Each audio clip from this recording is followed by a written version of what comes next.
ایک مرتبہ حضور اقدس صلی اللہ علیہ وسلم کی خدمت میں دو شخص حاضر ہوئے۔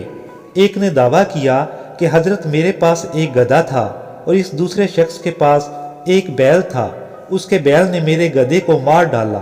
یہ سن کر حاضرین محفل میں سے ایک شخص بولا کہ جانور بے زبان ہوتے ہیں، ان پر کیسا تاوان۔ یہ سب سن کر حضور اقدس صلی اللہ علیہ وسلم نے حضرت علی سے کہا کہ ان دونوں کا فیصلہ کر دو۔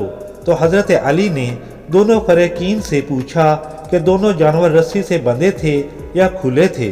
فریقین نے جواب دیا کہ گدھا بندھا تھا جبکہ بیل کھلا تھا اور بیل کا مالک اس کے پاس تھا۔ تو آپ نے فرمایا کہ بیل کے مالک پر ضمان ہے، گدھے کی قیمت اس کے مالک کے حوالے کر دے۔ حضور اقدس صلی اللہ علیہ وسلم نے بھی یہ فیصلہ پسند فرمایا اور اسی کا حکم صادر فرمایا۔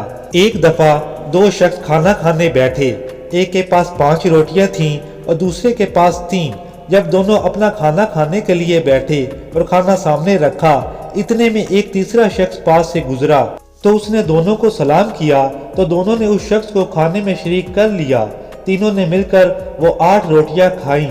کھانے کے بعد وہ شخص جانے لگا تو اس نے 8 درہم دونوں کو دیے اور کہا کہ یہ کھانے کے عوض میں ہیں، اس کو تقسیم کر لینا۔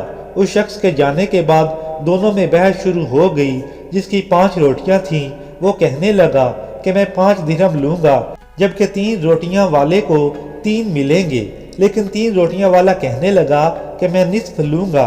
یہ جھگڑا جب بہت بڑھ گیا تو فیصلہ حضرت علی رضی اللہ تعالیٰ عنہ کی عدالت میں پہنچ گیا۔ حضرت علی نے دونوں کی باتیں سن کر 3 روٹیوں والے سے کہا کہ تم 3 ہی لے لو تو تمہارے لیے بہتر ہے، لیکن وہ کہنے لگا کہ وہ شخص دونوں کو دے کر گیا ہے، اس لیے میں آدھے درہم ہی لوں گا۔ تو حضرت علی نے کہا کہ ٹھیک ہے، پھر اصل یہ ہے کہ تمہارا 1 درہم بنتا ہے۔ تو وہ شخص کہنے لگا سبحان اللہ، آپ نے اچھا فیصلہ کیا، دینے والا مجھے 3 درہم دے رہا تھا اور آپ نے 1 کا فیصلہ سنا دیا۔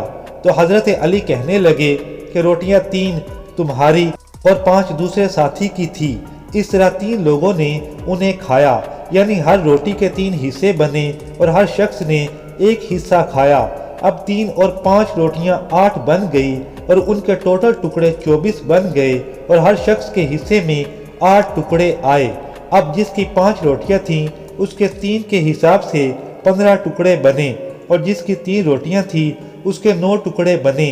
اب 15 ٹکڑے والے نے 8 خود کھائے اور 7 مسافر نے کھائے اور 9 ٹکڑے والے نے 8 خود کھائے اور 1 مسافر نے کھایا۔ اس طرح جس کے 7 ٹکڑے کھائے گئے اس کے 7 درہم بنے اور جس کا 1 ٹکڑا کھایا گیا اس کا 1 درہم بنا۔ یہ فیصلہ سن کر مدعی راضی ہو گیا اور کہنے لگا بے شک میرا 1 ہی درہم بنتا ہے۔